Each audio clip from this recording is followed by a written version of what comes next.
Vlogger na binatikos dahil sa pag-iwan ng napakadaming kalat sa nirentahan nilang resort, nagsalita.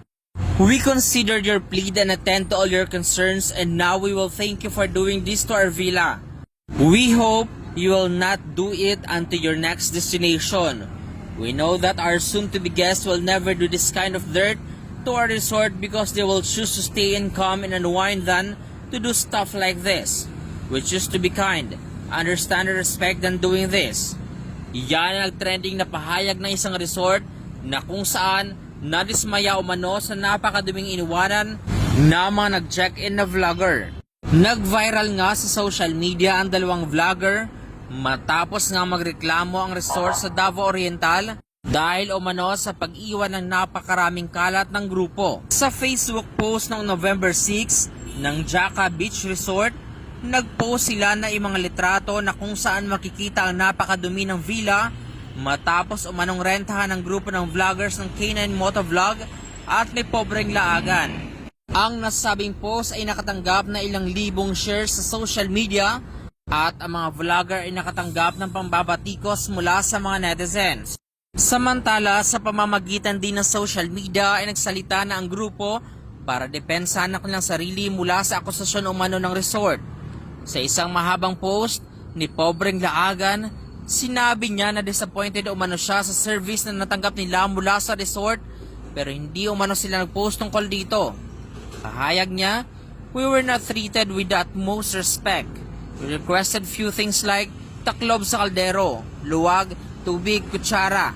Since limited lang ilang kutsara considering 22 persons kaming lahat and their utensils are only for 20 people. We were under the impression that the kitchen area is complete as what posted on their page." Dagdag pa niya na ang inaasahan umano nila ay good service mula sa nasabing resort dahil sa pagbayad umano nila ng 20,000 pesos para sa villa. Mas lalo umano silang nainis matapos nilang malaman na pinapabayaran sa kanila ng resort ang lahat na nagamit nila sa pagluluto. Dagdag pa, "We were silent. We did not post anything on the social media because simple lang naman ang issue." At ayon pa sa kanya ay normal lang umano na ang lugar ay maging magulo dahil umano sa pagkakaroon nila ng party bago sila umalis. Pinaliwanag niya din ang kwento tungkol sa mahugasin na hindi nila naasikaso dahil umano sa pagmamadali. Pahayag niya pa, "We woke up at 6 a.m. to prepare breakfast. Others enjoy at the sea. By 7 a.m., we had breakfast, and everyone is already in a hurry because we are supposed to jump off and leave the resort by 8 a.m. because we still have a long way to go.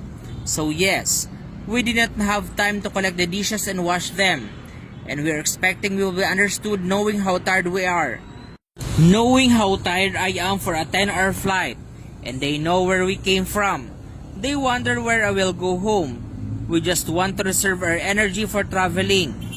Insist pa ni Pobreng Laagan na wala silang manong ginawang mali sa pananatili nila sa nasabing resort at binigyan pansin nito ang pag-disclose umano na ilang detalye sa public ng resort.